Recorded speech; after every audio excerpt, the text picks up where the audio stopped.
Howdy folks, and welcome to the Daily Coin. My name is Rory, and today is Wednesday, May the 25th, 2016, and I have the great honor of welcoming to the show for the first time, Mr. Mike Gleason. And not only is Mike Gleason one of the owners of Money Metals Exchange, he's also the director, and he conducts a weekly podcast that you can find every Friday at moneymetals.com. And we're certainly glad that you were able to join us today, Mike, because we've got a lot to cover, and we've been exchanging a few emails the past few days, and this is all about silver and all about what's going on out in the market. And let's just start with some of the items that we were discussing just before we started the show. And I want to start with one of my favorites, and that's the 90% silver. And you guys recently acquired a significant amount of 90% coin. People refer to it as junk silver. I can't stand that, but I don't see any silver as junk. But explain to me what happened with that and where we're at with the 90% coin and what you see in that particular part of the market going forward. Yeah, it's interesting, Roy. We have not been able to do any sort of promotions on 90% silver for quite some time, several years. And just over the last month or so, we found ourselves buying back a little bit more than we were selling. One or two customers were unloading a good amount of it back to us on buybacks, which we're always grateful for. We love to do buyback business as well. And so we ended up with a decent amount of it and figured we'd do a little promotion and try to move some of that inventory, as we often do when we get an excess of some item. And we blew through it very quickly. I think most folks had not seen a promotion from any dealer in a long time on 90%, so they jumped at the chance when we reduced the premiums on that item, and we quickly ran through what we had there that we'd been buying back recently from those couple of customers. So we went out to the wholesale market to look to procure a lot more to keep the promotion going, as it always is around here. When you got something that's going well from a promotion standpoint, we like to keep it running as long as possible. And we seem to clean out the wholesale market very quickly on the 90% market. So to me, that tells me that there's some pretty good tightness there. There maybe was a little bit of excess, and we found two of our main wholesalers that had a good amount of it, but a nice promotion really blew through that very quickly. And at the end of the week, both of those wholesalers said, "Sorry, I don't have any more. That's going to be another week or so before I can get any more for you, and the premium's going to be elevated." So that was the end of that. But it just tells me that even though there may be excess in a short term situation, it's not very long lasting as soon as the buyers swoop in. So it's just really they just happened to have, like yourself, they just happened to have a small amount of excess, and now that's all gone. Yeah, exactly. And might be a week or two before the market sort of gets back up to good levels again of inventory. And the 90% market, as you know, Rory, is one of those where it's a good bellwether item in terms of gauging the amount of inventory out there in the market, inventory of silver. 90% is a little bit different. Most of it comes through the local coin shops. A lot of people, the man on the street that has silver will sell it back to the local coin shop. The local coin shops kind of aggregate it, and then they sell it back to people like us, big dealers or wholesalers, and you end up accumulating it. But in a lot of situations, the local coin shop, if they buy it back and then silver drops the next day, they're going to sit on it. They don't necessarily hedge their inventory like a company like us might.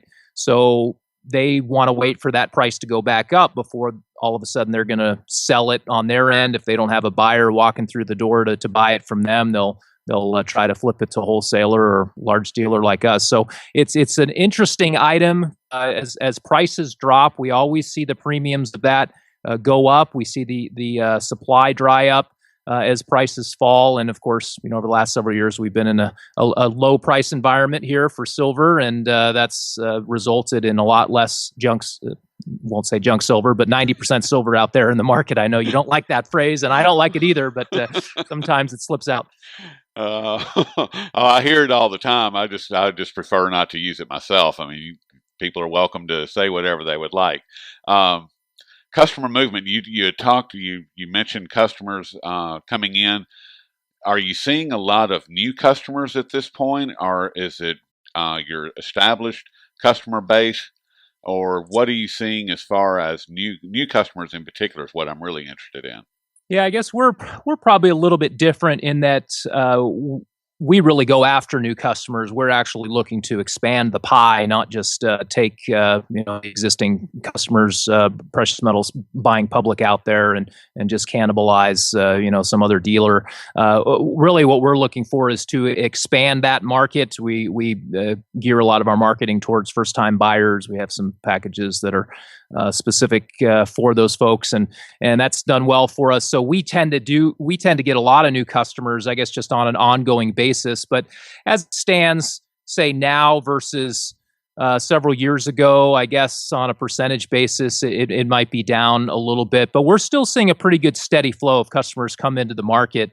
And we'll continue to gear our efforts towards those folks. But right now we are perhaps in a little bit, no, I wouldn't say a soft spot, because business is pretty steady, but it's not spectacular. It's nothing like, say, last summer, July, August, which were two of the bigger months probably with Money Metals Exchange and any dealer out there. It was fantastic in terms of the buying volume. Couldn't even get enough silver to supply it, of course, after that big price drop there. And I guess this time about a year ago, and a lot of the black swan events that we had there with the Greek crisis and the Chinese stock market collapse, a lot of things driving silver demand, gold demand last summer. But it's been a steady flow of new customers right now. But I do think a lot of folks are still complacent out there about what's really happening underneath the surface. As far as the silver market as a whole, Mike, you mentioned what happened last summer.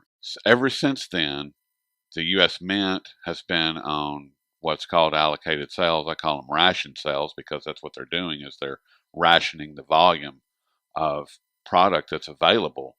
And since June of last year, June of 2015, the sales have been rationed, and doesn't look like they're going to stop that anytime soon.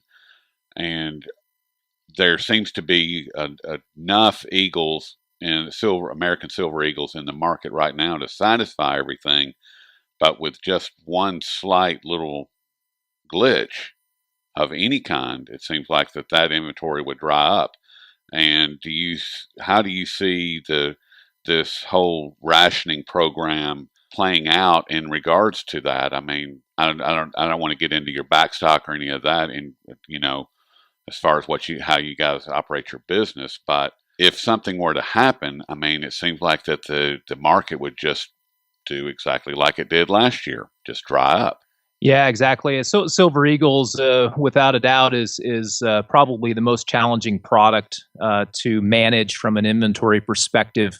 Right now, premiums are low at the wholesale level, so it's one of those times where you want to stock up and kind of keep them away for a rainy day, because it's only a matter of time before one, we get kind of another price drop, or just some heating up of the market that gets a lot more buying interest, and no matter what it could be. Obviously, there's a lot of black swans that seem to be circling overhead, and any of those could land at any point.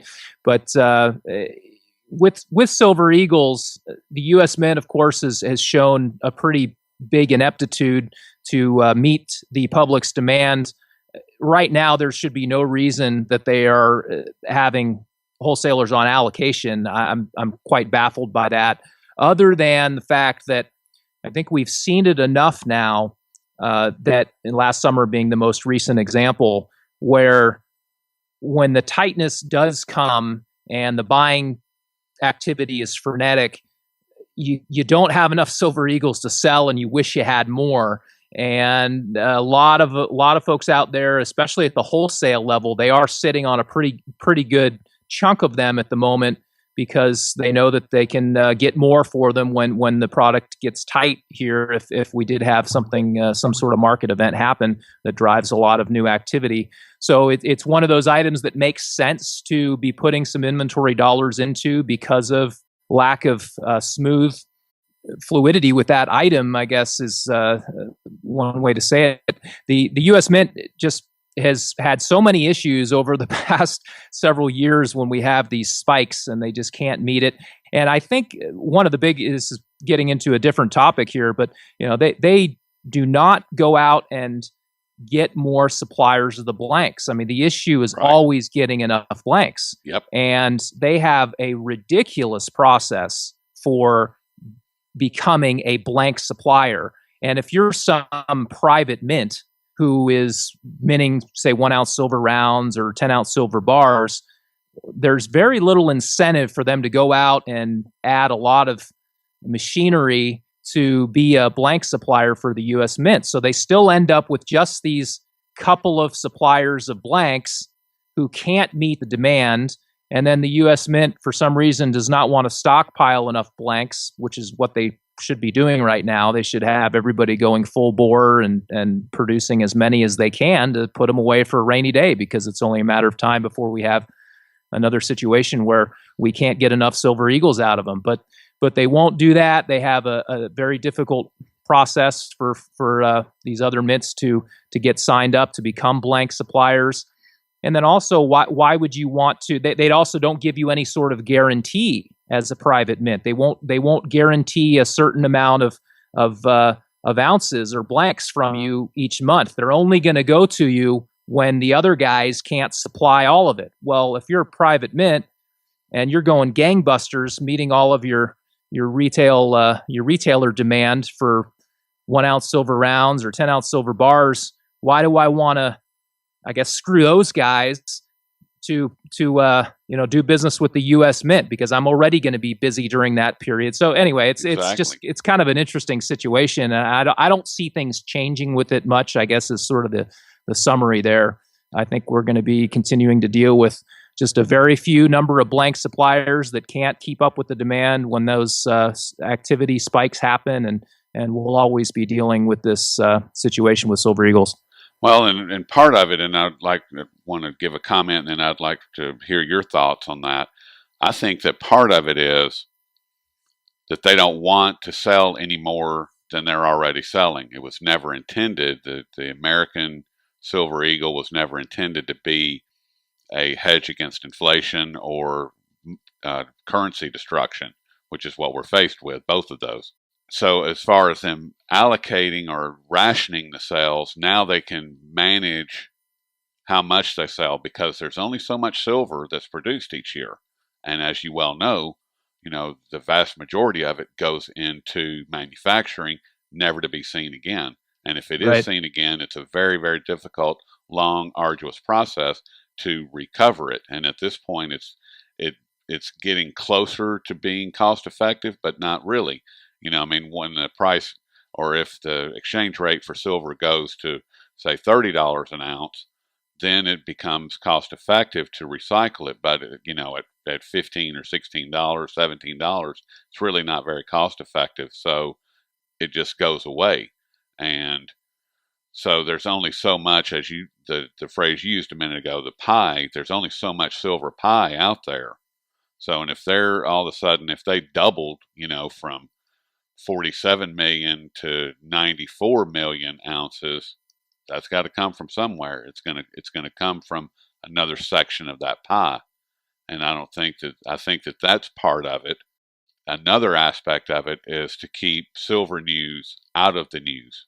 So if the sales are rationed, there's not this whole, the U.S. Mint is sold out. That whole meme goes away, because they're only selling 1 million a week, and that's it. That's it. You're not getting any more than that. So, yeah, they definitely have a perverse incentive there to not supply the market with everything that they can. Obviously, exactly. They I think probably very reluctantly even mint gold and silver coins for investment purposes to begin with. We all know what the government really feels about precious metals. So yeah, it's an interesting dichotomy there. Yeah, and like I said, they've had 3 years now, back to back to back of sales, record sales. So I think that they're trying to manage to that number. That's my personal feeling. I think that if we do see a new sales record for U.S. Silver Eagles this year, that it will be a very muted number.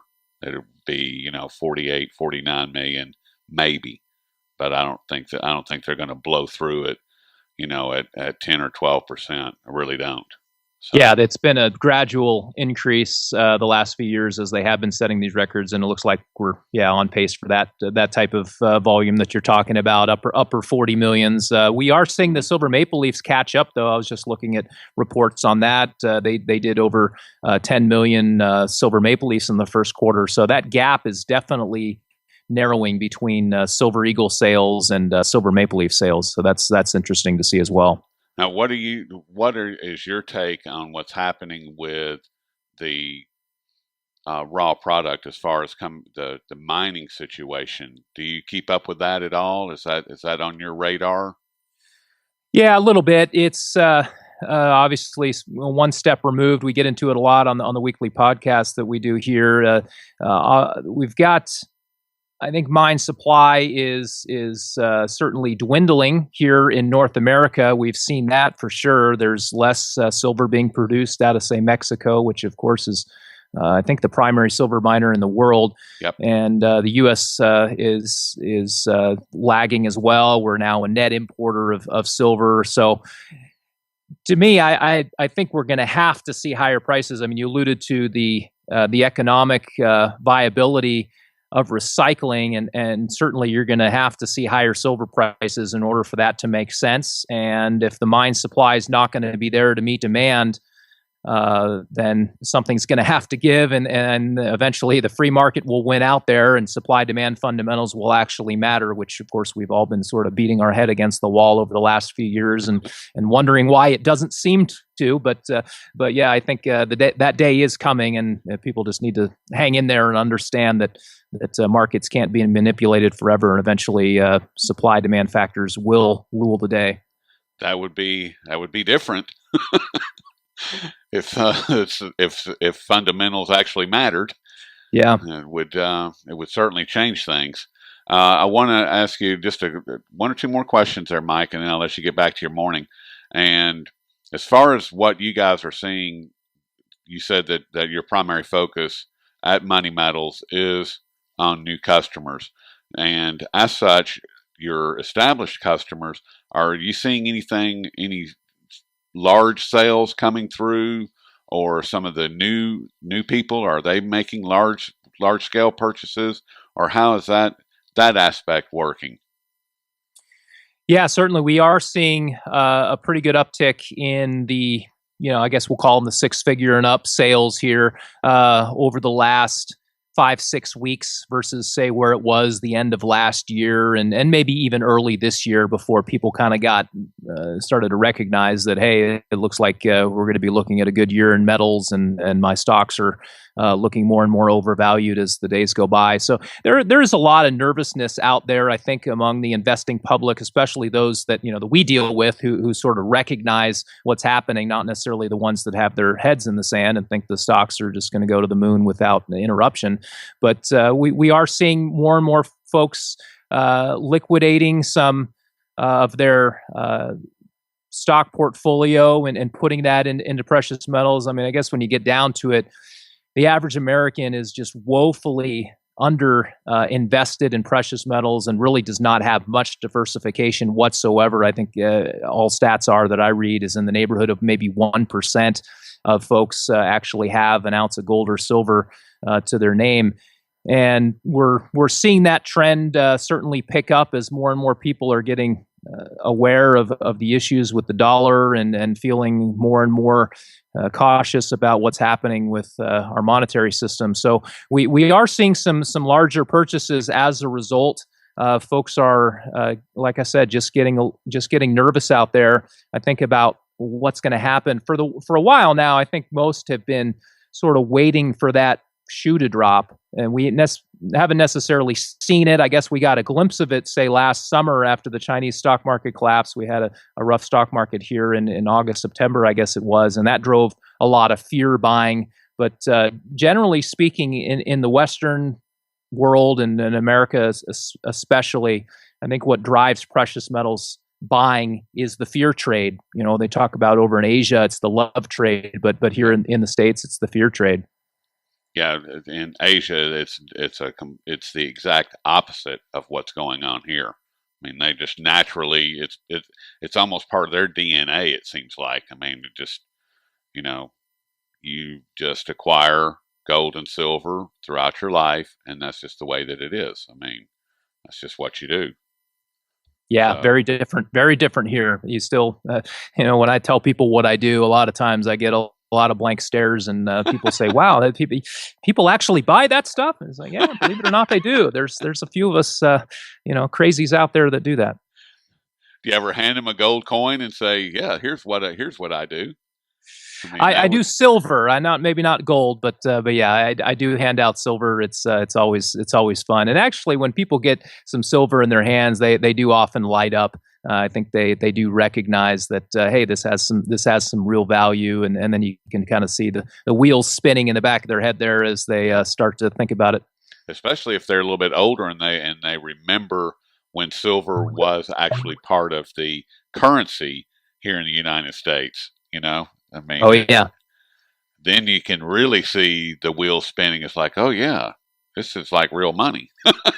Yep. So, Yep. Exactly. The younger generation, I guess my generation and younger, it's not a lot of folks are thinking that way. But as I mentioned, our mission here is to popularize precious metals ownership in America, and we're trying to educate. That's, I guess, why we're big into the education side of things. We put out a lot of content, and we're trying to get folks to recognize and wake up and just understand that they should have some of this stuff for certain contingencies, and even if we don't ever have to use it for barter. It's still an investment in something that's never going to zero. It's not somebody else's liability like you have with anything that's paper based. So that's really the mission here and the goal. And slowly but steadily, we're making inroads there. But still a lot more to go. Yes, but you guys are doing a great job. And Mike, last question, a little more along the lines of personal. And how do you personally define success, and why do you do what you do? Well, yeah, good question. I guess in terms of business success, we want to see more and more new customers into the market. Personally, I want to feel good about what I'm doing every day, and I do. There's nothing in this world that I would rather be doing here. I think we're providing a valuable service for folks, and I think that you'll get that same sort of attitude with everybody that works here. And I think that's one reason why we've been successful. But just trying to educate folks and try to get them to recognize what's happening in the world, and don't be complacent. The old Boy Scout method there. If you're needing something, you'll be glad you have it versus having it and not needing it. And I think that's how a lot of folks should be looking at precious metals, and really more as insurance. And it is more money than it is an investment.